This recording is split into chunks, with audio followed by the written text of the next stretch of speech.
नमस्कार। यो समाचारमा स्वागत छ। म कुलचन्द्र विष्ट। म दिपेश घिमिरे। सुरु गरौँ अहिलेसम्मका प्रमुख समाचारबाट।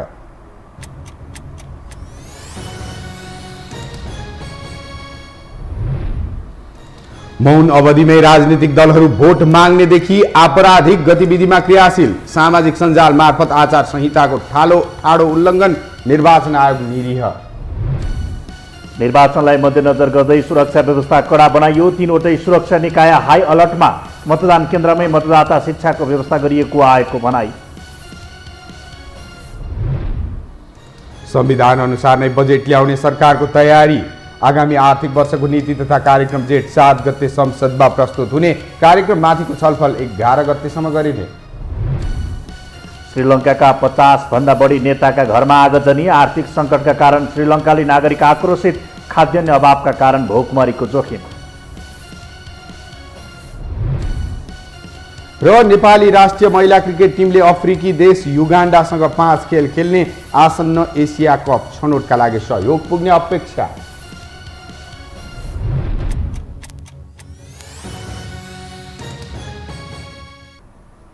अब समाचार विस्तारमा। राजनीतिक दलहरूलाई चुनावी प्रचारको पर्याप्त समय दिएर निर्वाचन आयोगले मौन अवधि जारी गर्छ। तर मौन अवधिकै समयमा राजनीतिक दलहरू भोट माग्नेदेखि आपराधिक गतिविधिमा क्रियाशील बनेका छन्। एक रिपोर्ट। निर्वाचन आचार संहिता अनुसार मौन अवधिमा सामाजिक सञ्जालबाट समेत भोट माग्न पाइँदैन। तर नेकपा एमालेका उपमहासचिव तथा प्रचार विभाग प्रमुख पृथ्वी सुब्बा गुरुङले बुधबार बिहानै आफ्नो आधिकारिक फेसबुक पेजमा भोट माग्दै भिडियो सेयर गरे। जबकि मङ्गलबार राति 12 बजेदेखि नै मौन अवधि सुरु भएको थियो। गुरुङको भिडियोमा प्रतिक्रिया जनाउँदै फेसबुक प्रयोगकर्ताहरूले विरोध गरे। लगत्तै गुरुङको फेसबुकबाट उक्त भिडियो नै हटाइयो। निर्वाचन आयोगले अहिले यो विषयलाई नोटिसमा लिएको छ। त्यसलाई नोटिसमा लिएको छ आयोगले। अब त्यस्ता कुराहरू भयो भने अब हाम्रो यहाँ चाहिँ एउटा कार्यदल पनि छ, त्यसमा साइबर ब्युरोका मान्छे, आर्मीको, नेपाली सेनाको, नेपाल प्रहरीको त्यो पनि छ। त्यसका आधारमा हामी चाहिँ नोटिसमा लिइराखेका छौँ। हामी आवश्यक कारबाही आयोगले गर्छ। फेरि तपाईँलाई नोटिसमा भएको चिज आयोगको नोटिसमा रहन्छ। निर्वाचनलाई स्वच्छ, धाँधली रहित, निष्पक्ष र भयमुक्त वातावरणमा सम्पन्न गराउन तोकिएको मौन अवधि मतदान नसकिएसम्म कायम रहन्छ। कुनै पनि खाले चलखेल गर्न राजनैतिक दल र उम्मेद्वारलाई छुट छैन। तर रूपन्देहीको बुटोल उपमहानगरपालिकाको मेयरका उम्मेद्वार बाबुराम भट्टराईले यही अवधिमा पैसा बाँडेको भन्दै उनकी श्रीमती कब्जामा परेकी छिन्। एमालेबाट उपमहानगरको मेयर उम्मेद्वार बनेका भट्टराईकी श्रीमती माया भट्टराई बुधबार 11 नम्बर वडामा पर्ने मजुवा टोलको सुकुम्बासी बस्तीमा गएकी थिइन्। बस्तीमा पैसा बाँडिरहेको भन्दै नेपाली कङ्ग्रेसका कार्यकर्ताहरूले उनलाई कब्जामा लिए र स्थानीय सिर्जना भुषालको घरमा थुनिदिए। पछि प्रहरीले उनको उद्धार गरेको थियो। यही अवधिमा कतै उम्मेद्वार नै पक्राउ परेका छन् भने कतै हत्या, हिंसा जस्ता घटना भइरहेका छन्। यस्तो बेला मतदाता नै सचेत हुनुपर्ने विज्ञहरू बताउँछन्।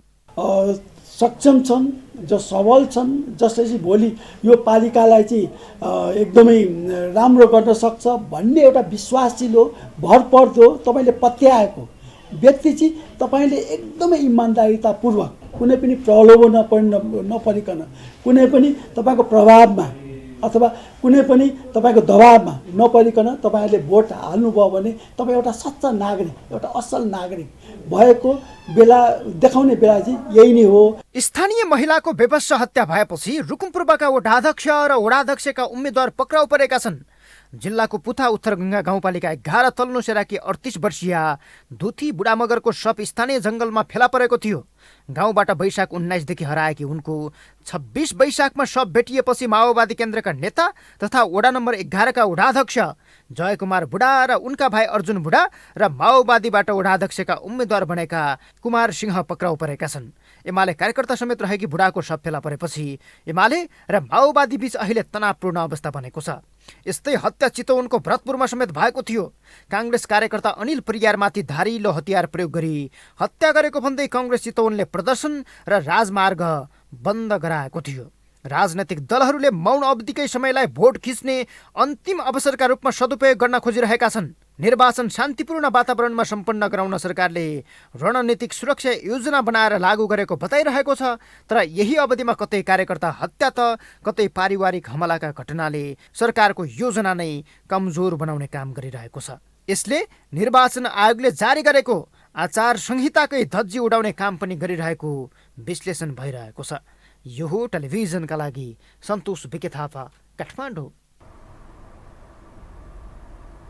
निर्वाचन आयोगले मौन अवधि सुरु भएपछि मतदाता शिक्षालाई जोड दिन थालेको छ। मतदाताहरूले हालेको मतदान बदर नहोस् भनेर मतदान केन्द्रबाटै मतदाता शिक्षा दिने गरिएको आयोगले जनाएको छ। साथै आयोगले मतदाता परिचय पत्र वितरणको कामलाई पनि तीव्रता दिएको छ।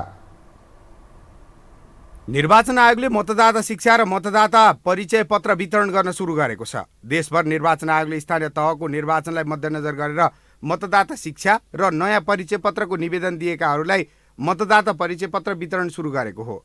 बुधबार र बिहिबार आयोगले देशभरका विभिन्न मतदान स्थल र निर्वाचन केन्द्रहरूबाट मतदाता शिक्षा र मतदाता परिचय पत्र वितरण गरिरहेको छ। वैशाख 30 गते हुने स्थानीय तहको निर्वाचनका लागि मतदाताहरूले हालेको मतदान बदर नहोस् भनेर मतदाता शिक्षा दिन लागेको आयोगले बताएको छ।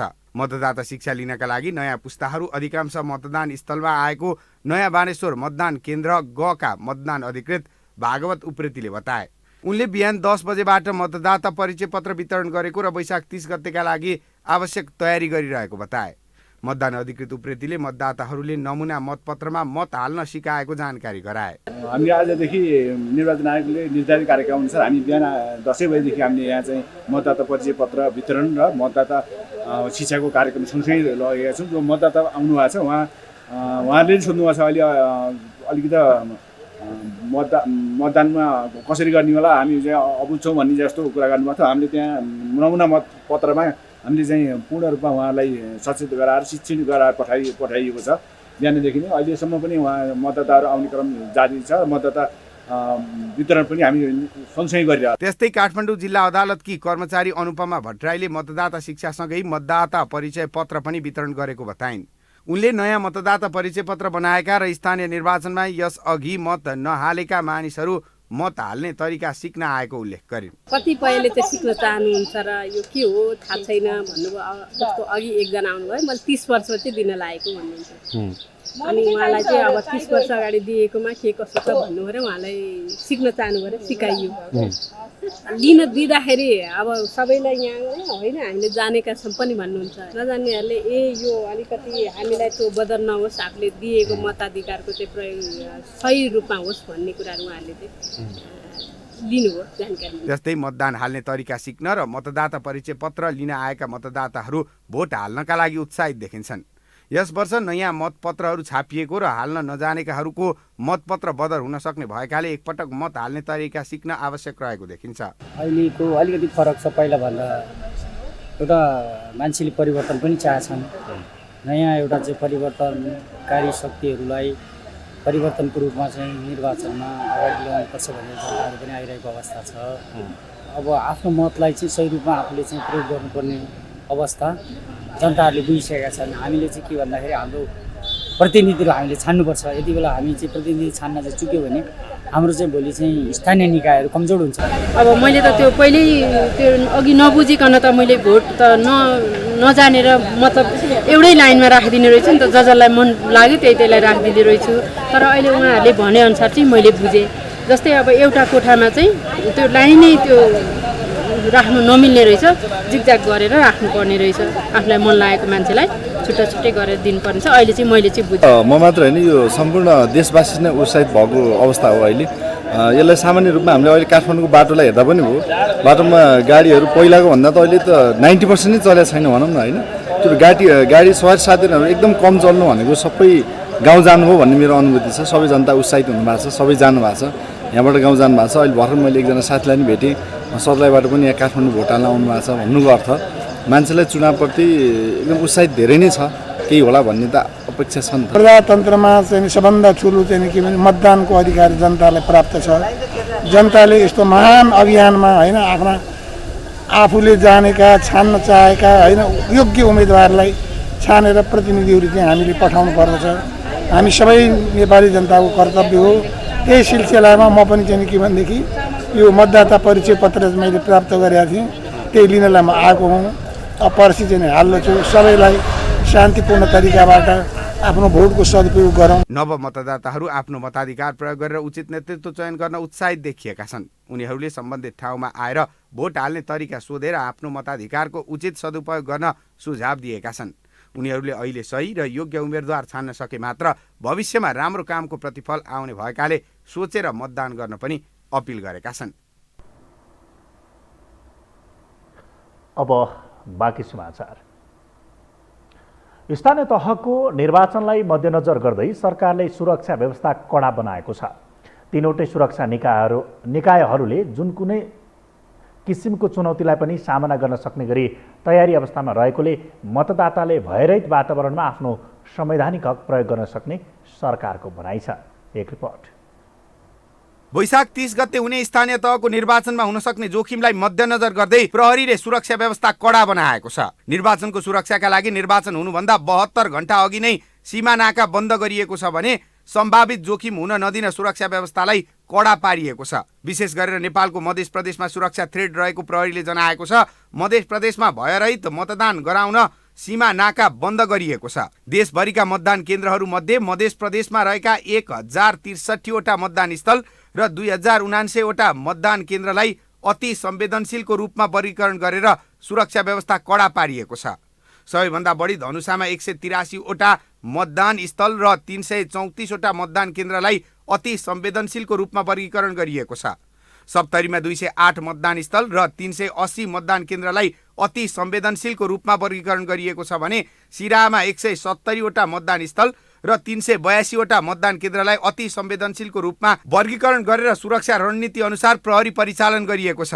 त्यस्तै महोत्तरीका 110 मतदान स्थल, 214 मतदान केन्द्र, सर्लाहीका 103 मतदान स्थल र 205 मतदान केन्द्र, रौतहटमा 83 वटा मतदान स्थल र 161 वटा मतदान केन्द्र, बारामा 144 वटा मतदान स्थल र 256 वटा मतदान केन्द्र र पर्सामा 62 वटा मतदान स्थल तथा 167 वटा मतदान केन्द्रलाई अति संवेदनशीलको रूपमा वर्गीकरण गरिएको छ। यहाँ पनि सुरक्षा व्यवस्थालाई कडा पारिएको छ। प्रदेशका 888 वटा मतदान स्थल र 1686 वटा मतदान केन्द्रलाई संवेदनशील रूपमा वर्गीकरण गरिएको छ। जम्मा 2163 मतदान स्थल र 4189 वटा मतदान केन्द्र रहेकोमा 212 वटा मतदान स्थल र 404 वटा मतदान केन्द्रलाई सामान्यमा राखेर सुरक्षा योजना बनाइएको छ। प्रहरी वरिष्ठ उपरीक्षक एवं नेपाल प्रहरीका प्रवक्ता विष्णु कुमार केसीले स्थानीय तहको निर्वाचनलाई लक्षित गरेर नेपाल प्रहरीले एकीकृत सुरक्षा योजना अन्तर्गत काम गरिरहेको बताए। उनले देशभरका सबै मतदान केन्द्रहरूमा म्यादी प्रहरी समेत गरी 1,65,000 भन्दा बढी फौज परिचालन भइसकेको बताए। प्रवक्ता केसीले निर्वाचनको क्रममा हुन सक्ने जोखिमलाई न्यूनीकरण गर्न उच्च हिमाली भेगहरू र खुला सिमाना भएका क्षेत्रमा पनि सुरक्षा व्यवस्था कडा गरिएको जानकारी गराए। उनले खुला नाका भएका क्षेत्रहरूमा साना हात हतियारको प्रयोग हुन सक्ने र निर्वाचनलाई लुकीछिपी अशान्ति मचाउन सक्ने तत्त्वहरूमाथि नेपाल प्रहरीले आफ्नो निगरानीमा राखेको जानकारी समेत गराए। प्रवक्ता केसीले निर्वाचनलाई भयरहित बनाउन संगठनको तर्फबाट गर्ने कामहरू, मतपेटिकाको सुरक्षा, मतदान स्थलमा खटिने निर्वाचनसँग सम्बन्ध कर्मचारीहरूको सुरक्षा, जिल्ला स्थित जिल्ला निर्वाचन कार्यालयहरूको सुरक्षा, मतदान स्थलमा रहने मतदान अधिकृतहरूको सुरक्षाका सम्पूर्ण जिम्मेवारीका लागि पनि नेपाल प्रहरी तयार रहेको बताए। आसन्न स्थानीय तहको निर्वाचन आउन अब केवल एक दिन बाँकी छ। त्यसको लागि नेपाल प्रहरीले युनाइटेड एकीकृत सुरक्षा योजना अन्तर्गत नेपाल प्रहरीको आफ्नो जिम्मेवारी वहन गर्ने क्रममा अगाडि बढिसकेको अवस्था छ र यो अन्तिम चरण पनि भइसकेको अवस्था छ। नेपाल प्रहरीले नेपाल अधिराज्य भरका 77 वटा जिल्लाहरूमा पुग्नुपर्ने सबै मतदान केन्द्रहरू र मतदान स्थलहरूमा परिचालित हुने 1,65,000 भन्दा बढी फौज म्यादी प्रहरी समेत परिचालन भइसकेको छ। प्रवक्ता केसीले आसन्न निर्वाचनलाई भयरहित, स्वतन्त्र र निष्पक्ष गराउन विभिन्न प्रविधिको प्रयोग गरेका र निर्वाचन आयोगसँग सहकार्य गरेर सीसी क्यामेरा समेतको माध्यमबाट निगरानी गर्ने काम गरिरहेको बताए। सरकारले 4वटै सुरक्षा निकायले जुनसुकै किसिमको चुनौतीलाई पनि सामना गर्न सक्ने गरी तयारी अवस्थामा रहेकाले मतदानले भयरहित वातावरणमा आफ्नो संवैधानिक हक प्रयोग गर्न सक्ने समेत बताएको छ। शुक्रबार हुन गइरहेको स्थानीय तह निर्वाचनमा आफ्नो मताधिकारको प्रयोग गर्न आम मतदाता व्यग्र प्रतीक्षामा छन्। मतदान प्रक्रिया सुरु हुन केही समय मात्र बाँकी रहँदा कतिपय मतदाताहरूमा भने आवश्यक कागजपत्रबारे पनि अन्योलता बढेको छ। कस्तो अवस्थामा मत हाल्न पाइन्छ र कस्तो अवस्थामा पाइँदैन त? एक रिपोर्ट। निर्वाचन आयोगले जारी गरेको स्थानीय तह निर्वाचन मतदाता निर्देशिका 2078 अनुसार मतदाता भन्नाले स्थानीय तह निर्वाचनको लागि मतदाता नामावलीमा नाम दर्ता भएको व्यक्ति सम्झनु पर्ने उल्लेख छ। अर्थात् आम मतदाताले निर्वाचन प्रक्रियामा सहभागी बन्न मतदाता परिचय पत्र अनिवार्य शर्त हो। तर प्रमुख निर्वाचन आयुक्त दिनेश कुमार थपलियाले मंगलबार आयोगको पत्रकार सम्मेलनमा दिएको अभिव्यक्तिपछि धेरै मतदाता अन्योलमा परेका छन्। प्रमुख आयुक्त थपलियाको अभिव्यक्तिलाई उद्धृत गर्दै नागरिकता भएका सबैले भोट हाल्न पाउने शीर्षकमा समाचार मात्र आएन, यही आशयमा धेरैले सामाजिक सञ्जालमा स्ट्याटस समेत लेखे। स्थानीय तह मात्र हैन, सबै तहको निर्वाचनको निम्ति पहिलो शर्त भनेको मतदाता नामावली हो। मतदाता नामावलीको पूर्व शर्त भनेको नागरिकताको प्राप्ति हो। त्यसकारण नागरिकता प्राप्त गरेर ओडा विभाजनभित्र परेका 6743 ओडाभित्रका सबै नागरिकले जो मतदाता छन् मतदान गर्न पाउने गरी निर्वाचनको व्यवस्था गरिएको छ। प्रमुख निर्वाचन आयुक्त थपलियाका अनुसार स्थानीय तह मात्र होइन, सबै तहको निर्वाचनको निम्ति पहिलो शर्त भनेको मतदाता नामावली हो। मतदाता नामावलीको पूर्व शर्त भनेको नागरिकताको प्राप्ति हो भनेका छन्। अर्थात् मतदाता नामावली सूचीमा नाम भएका तर विभिन्न कारणले मतदाता परिचय पत्र हराएका, नष्ट भएर साथमा मतदाता परिचय पत्र नभएकाले नागरिकता देखाएर मतदान गर्न पाउनेछन्। निर्वाचन आयोगले मतदाता नामावलीमा नाम नभएका व्यक्तिले मतदान गर्न नपाउने प्रश्न पारेको छ। मतदाता नामावलीमा नाम छैन भने जुनसुकै व्यक्तिले पनि मतदान गर्न पाउँदैन। सबभन्दा पहिलो कुरो मतदाता नामावली हो। अब मतदाता नामावलीमा नाम छ भने अब मतदाता परिचय पत्र पनि र आयोगले तोकेको अन्य कुनै डकुमेन्ट, परिचय खुल्ने डकुमेन्टको आधारमा आयोगले निर्णय गर्छ। अब आजभोलिमा निर्णय गर्यो भने अनि अन्य परिचय पत्रको आधारमा पनि उसले मतदान गर्न पाउँछ। तर प्राइमा फेसी के हो भने अत्यन्तै नभई नहुने चाहिँ शर्त के हो भने मतदाता नामावलीमा नाम हुनुपर्छ। नागरिकता लिएर जाँदैमा यदि मतदाता नामावलीमा नाम छैन भने नागरिकता हुँदैमा मतदान गर्न पाइँदैन। मतदानको पूर्व सन्ध्यामा मतदाता परिचय पत्र पाऊँ भनी निवेदन पेश गरेका मतदाताहरूको परिचय पत्र वितरण गर्नेछ। मतदाता नामावलीमा नाम नहुने कसैले पनि नागरिकता हुँदैमा मत दिन पाउने छैन। तर निवेदन पेश गर्न छुटेका तर मतदाता नामावलीमा नाम भएका मतदाताले भने नागरिकता देखाएर मतदान गर्न पाउनेछन्। यो टेलिभिजनका लागि निम्लेकी शर्पा, काठमाडौँ। हामीसँग समाचार बाँकी नै छन्, अहिलेलाई विश्राम।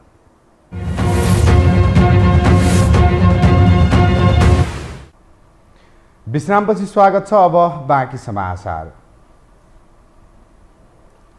वैशाख 30 गते हुने स्थानीय तह निर्वाचनका लागि गाउँ फर्किनेको भिडले दशैं तिहारको झल्को दिइरहेको छ। मतदान गर्न काठमाडौँ उपत्यका छाड्नेको चापले गाडी नपाउने अवस्था छ भने आन्तरिक उडान पनि भरिभराउ भएका छन्।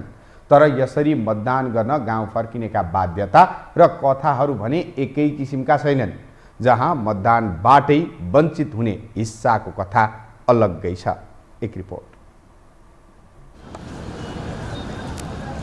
यी हुन् सिन्धुलीको फिक्कल गाउँपालिका स्थायी ठेगाना भएकी रुक्मणी श्रेष्ठ। विगत 5 वर्षदेखि काठमाडौँ बस्दै आएकी उनी 2 दिनपछि हुने स्थानीय तह निर्वाचनमा मतदान गर्न सिन्धुली जाने गाडी पर्खिरहेकी छन्। मनभरि पीडा बोकेर गाउँ जान लागेकी उनलाई यो निर्वाचन आशाको दियो बन्छ कि भन्ने अपेक्षा छ।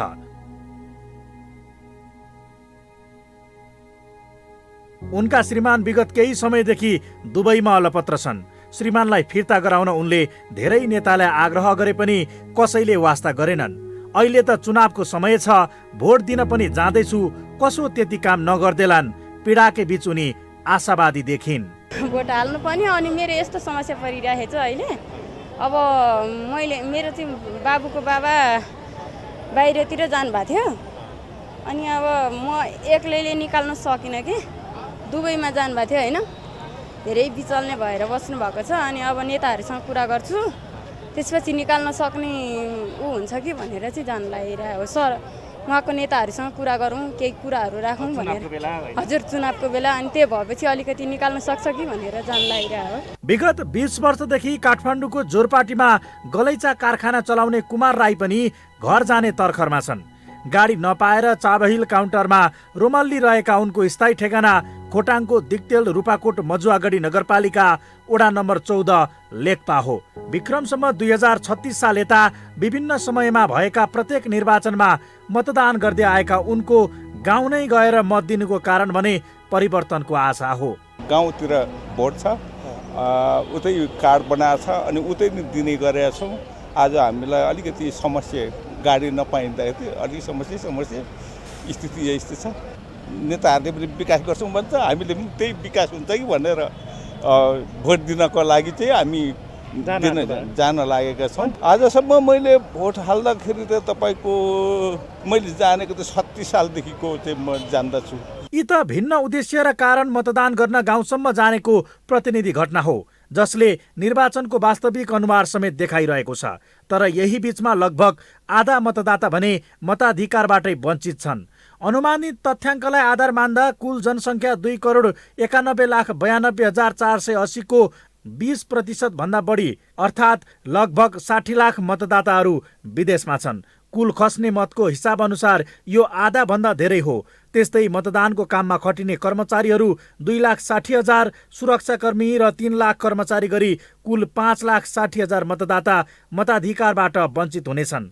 सबै नागरिकलाई मताधिकार प्रयोगको व्यवस्था मिलाउन सर्वोच्च अदालतले दिएको आदेशका बावजुद पनि आधा भन्दा धेरैलाई मताधिकार प्रयोग गर्ने अवसर सरकारले दिन सकेको छैन। 204वटा मुलुक मध्ये 137वटा मुलुकमा मतदान गर्नका निम्ति देशमै उपस्थित हुनु नपर्ने, मतदान केन्द्रमै उपस्थित हुनु नपर्ने यो व्यवस्था छ। तर हाम्रो मुलुक चाहिँ त्यो सुविधाबाट वञ्चित हुने अवस्थामा पर्दछ। यसले चाहिँ लोकतन्त्रलाई सबलीकरण गर्नका निम्ति, लोकतन्त्रलाई मजबुत बनाउनका निम्ति यसले चाहिँ सहयोग गर्छ भन्ने मलाई लाग्दैन। समग्रमा देशको भाग्य र भविष्यसँग जोडिएको निर्वाचन अझै पनि सबैका लागि समान बन्न सकेको छैन। यद्यपि आम मतदातामा भने उत्साह नै छ, तर उपत्यकाबाट बाहिरिएकै आधारलाई भने उत्साहको उदाहरण मान्न सकिने अवस्था छैन। जहाँ केही उम्मेद्वारले गाडी व्यवस्था गरेका कारण मात्रै मतदान र पारिवारिक भेटघाट दुवैको स्वार्थले बाहिरिनेहरू पनि छन्। यो हो टेलिभिजनका लागि क्यामेरामा शिरज श्रेष्ठका साथमा कुलचन्द्र विष्ट, काठमाडौँ। निर्वाचन आयोगको मतदान तयारी अस्तव्यस्त देखिएको छ। कर्मचारी व्यवस्थापन गर्न नसक्दा जिल्लाहरूमा खटिएका कर्मचारी अलमलमा परेका छन्। स्थानीय तह निर्वाचनका लागि व्यवस्थापन मिलाउन नसक्दा कास्कीमा कर्मचारीहरूको भिड लागेको छ। कर्मचारीहरू स्थानीय तहको निर्वाचनका लागि चाहिने सामग्री लिने क्रममा कर्मचारी कम भएकाले व्यवस्थापन गर्न नसकिएको कास्कीका मुख्य निर्वाचन अधिकृत श्री कृष्ण भट्टराईले जानकारी दिए। उनले 64 प्रकारका निर्वाचन सामग्री बुझेर मतदानमा खटिन सुरु गरिएको पनि बताए। बुधबारसम्म मतदान स्थलमा पुगेर त्यहाँको आवश्यक तयारी गर्ने जनाइएको छ। निर्वाचनका लागि खटिएका कर्मचारीहरूले स्वस्तिक छाप, लाहा, मतपेटीका सुरक्षण सील, स्टिकर, स्ट्याम्प प्याड, मसी, मतपेटीका मतपत्र, मतदाता परिचय पत्र, रबर प्याड, कपडा, कैँची, स्केल, कागज, सियो, धागो, सलाई, ब्रोसर लगायतका 64 प्रकारका सामान बुझेको पनि उनले जानकारी गराए। निर्वाचन सामग्री लिनका लागि पोखराको मुस्ताङ चोक स्थित जिल्ला निर्वाचन कार्यालय र शहीद चोक स्थित मुख्य निर्वाचन अधिकृतको कार्यालयमा कर्मचारीको दिनभर भिड लागेको थियो। मुख्य निर्वाचन अधिकृत श्री कृष्ण भट्टराईले निर्वाचन आयोगले कर्मचारी व्यवस्थापन गर्न नजानेको गुनासो गरे। सानो पालिकामा पनि 8 जना कर्मचारी र ठूलो महानगरपालिकामा पनि बराबर नै कर्मचारी पठाउँदा काम व्यवस्थापन राम्रो हुन नसकेको उनको आरोप छ। हाम्रो निर्वाचनको चाहिँ अहिले हामी यो उसको लागि नियुक्ति, मतदानमा खटिने कर्मचारी, मतदान अधिकृत र सहायक कर्मचारीहरूको चाहिँ नियुक्ति पत्र हामी र उहाँहरूलाई दिने चाहिँ लेखाबाट दिने उहाँहरूको नियुक्ति पत्रसँगको भत्ता र त्यसपछि मतपत्रहरूको वितरण कार्यक्रम भइरहेका छ। अहिले चाहिँ नगरपालिकाको छ, हिजो हामीले गाउँपालिकाहरूको 4वटै गाउँपालिकाहरूको सम्पन्न गऱ्यौँ।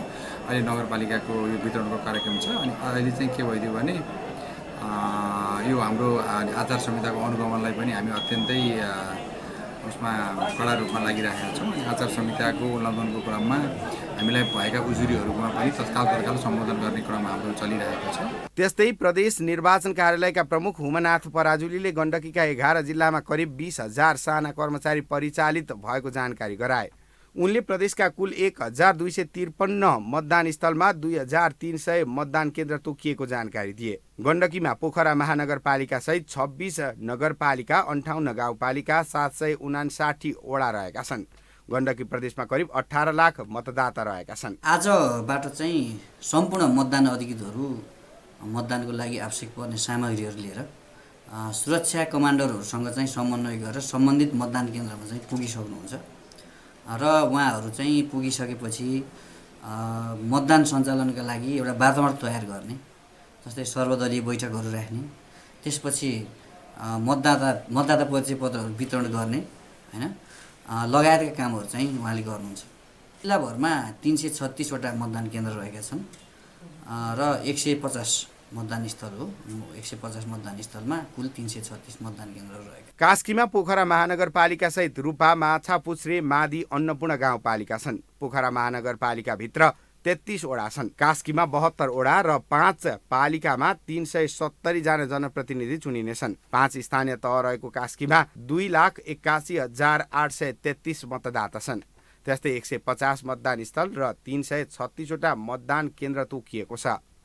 पोखरा महानगरपालिकाको मेयरमा मात्र 28 जनाको उम्मेदवारी छ। उपमेयरमा 11 जनाले मनोनयन दर्ता गराएका छन्। 2074 सालमा भएको स्थानीय चुनावमा पोखराको मेयरमा 16 जनाको उम्मेदवारी परेको थियो। अब पालो आर्थिक समाचारको।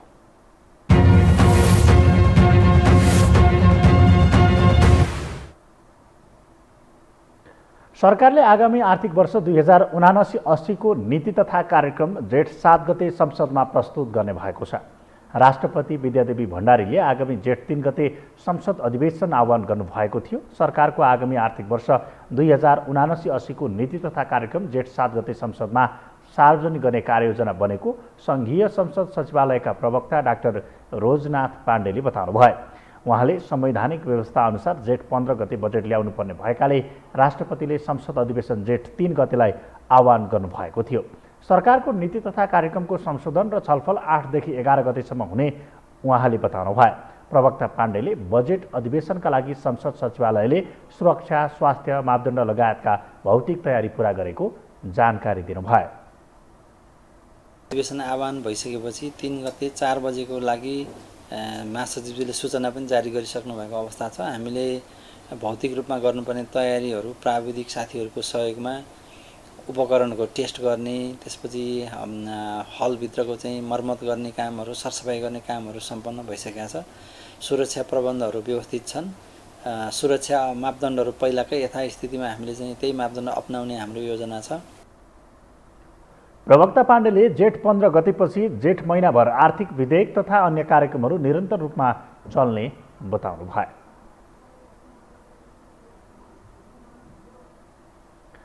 नेपाल राष्ट्र बैंकले विप्रेषण आप्रवाहमा सामान्य सुधार भएको जनाएको छ। चालु आर्थिक वर्षको 9 महिनाको देशको वर्तमान तथा वित्तीय स्थिति सार्वजनिक गर्दै विप्रेषण आप्रवाहमा सामान्य सुधार भएको जनाएको हो। राष्ट्र बैंकले सार्वजनिक गरेको तथ्याङ्क अनुसार समीक्षा अवधिमा विप्रेषण आप्रवाह 0.6% कमी आई रु 724 अर्ब 74 करोड कायम भएको छ। यसैगरी वैदेशिक रोजगारीका लागि पुनः श्रम स्वीकृति लिने नेपालीको सङ्ख्या समीक्षा अवधिमा 179.9% वृद्धि भई 2,06,629 पुगेको छ। त्यसैगरी चालु आर्थिक वर्षको 9 महिनामा कुल वस्तु निर्यात 69.4% वृद्धि भई 160 अर्ब 57 करोड पुगेको छ। 9 महिनामा कुल वस्तु आयात भने 32% वृद्धि भई 1466 अर्ब 66 करोड पुगेको छ। यसका आधारमा 9 महिनामा कुल वस्तु व्यापार घाटा 28.5% वृद्धि भई 13 खर्ब 6 अर्ब 9 करोड रुपियाँ पुगेको छ। नेपाल स्टक एक्सचेन्ज नेप्सेमा साताको चौथो दिन आज पनि उच्च अङ्कको वृद्धि भएको छ। आज नेप्से 56.06 अङ्कले बढेर 2369.06 बिन्दुमा पुगेको छ। त्यस्तै आज कारोबार रकममा पनि वृद्धि भएको छ। आज 2 अर्ब 16 करोड 39 लाख रुपियाँ बराबरको कारोबार भएको छ। आज कारोबार भएका 192 कम्पनीको सेयर मूल्य बढेको छ भने 2 कम्पनीको सेयर मूल्य घटेको छ।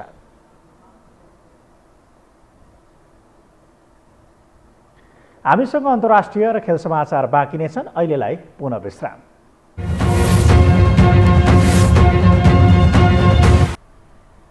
विश्रामपछि स्वागत छ। अब पालो अन्तर्राष्ट्रिय समाचारको।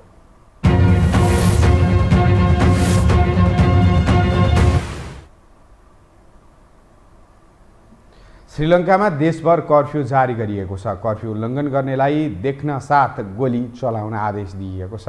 निवर्तमान प्रधानमन्त्री महेन्द्र राजपाक्सेको एक घरलाई प्रदर्शनकारीले जलाइदिएपछि पुरै देशमा कर्फ्यू जारी गरिएको हो। आर्थिक सङ्कटका कारण श्रीलङ्काका नागरिकले सरकार विरुद्ध प्रदर्शन गर्दै आएका छन्।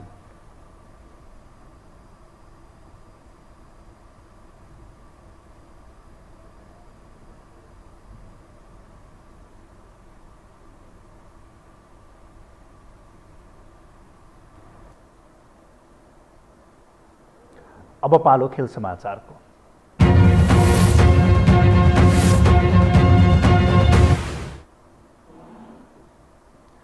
नेपाली राष्ट्रिय महिला क्रिकेट टिमले अफ्रिकी देश युगान्डासँग 5 खेलको टी20 श्रृङ्खला खेल्ने भएको छ। नेपाली महिला क्रिकेटको इतिहासमै पहिलोपटक टी20 श्रृङ्खला हुन लागेको हो। नेपाल क्रिकेट सङ्घ क्यानले युगान्डासँगको अन्तर्राष्ट्रिय श्रृङ्खलाको मिति सार्वजनिक गरेको छ। श्रृङ्खलाका सबै खेलहरू त्रिवी क्रिकेट मैदान कीर्तिपुरमा हुनेछ। आसन्न एसिया कप छनौटको तयारीमा रहेको नेपालले खेलाडीलाई एक्सपोजरका लागि युगान्डालाई आमन्त्रण गरेको हो। नेपालले श्रृङ्खलाको पहिलो खेल असार 2 गते खेल्नेछ। असार 3, 5, 6 र 7 गते श्रृङ्खलाका खेलहरू आयोजना हुनेछन्।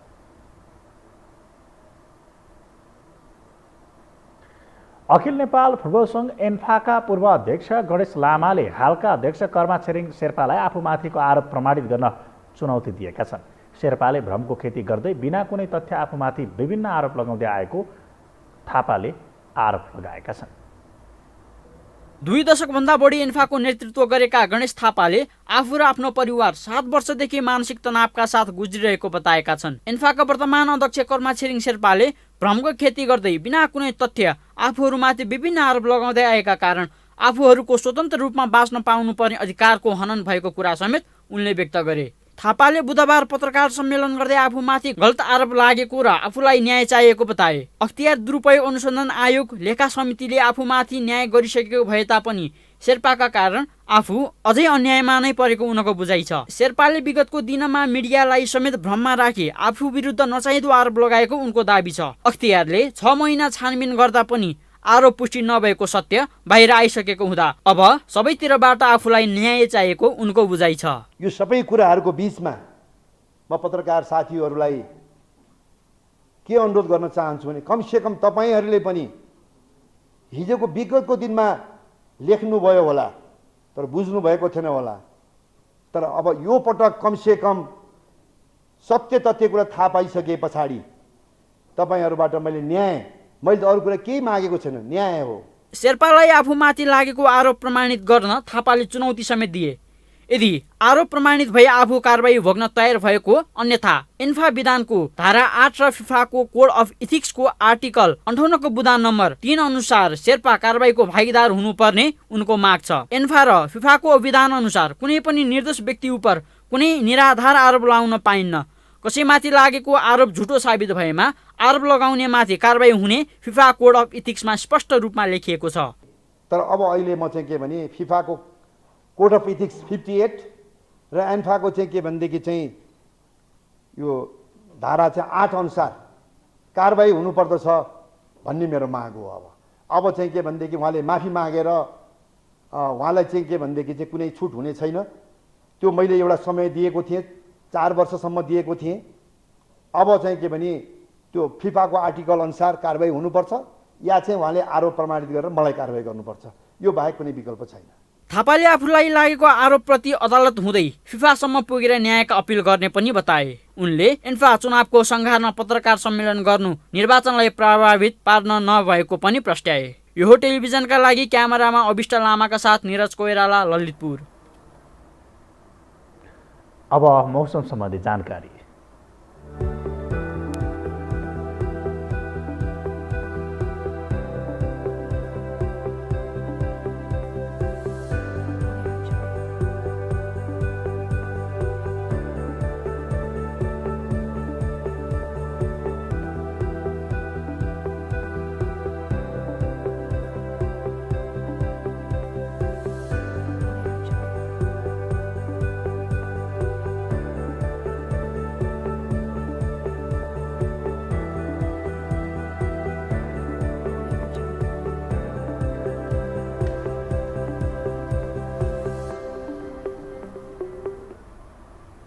मौसम सम्बन्धी जानकारीसँगै हामी यो समाचारको अन्त्यमा आइपुगेका छौँ। बिदा हुनु अघि प्रमुख समाचार पुनः एकपटक।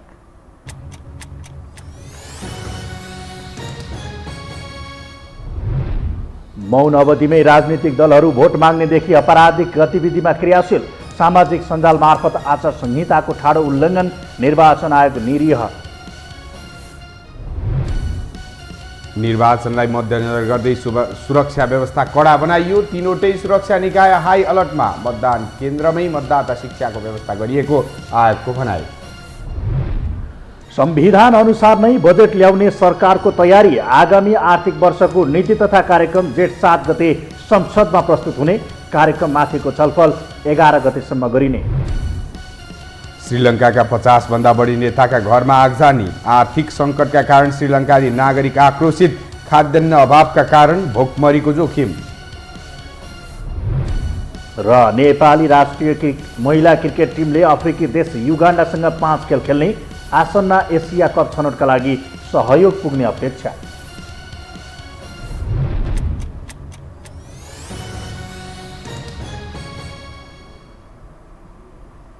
हवस् त, यो समाचार सकियो। समाचार बुलेटिनका साथै यो टेलिभिजनका सम्पूर्ण कार्यक्रम yoho.television.com, yohokhबर.com, युट्युब र फेसबुकमा पनि पढ्न र हेर्न सक्नुहुनेछ। मोबाइलमा योहो टिभी एप डाउनलोड गरी हामीलाई प्रत्यक्ष हेर्न सक्नुहुनेछ। तथ्यसहितको निष्पक्ष समाचार तथा मनोरञ्जनका लागि हेर्दै रहनुहोला योहो टेलिभिजन।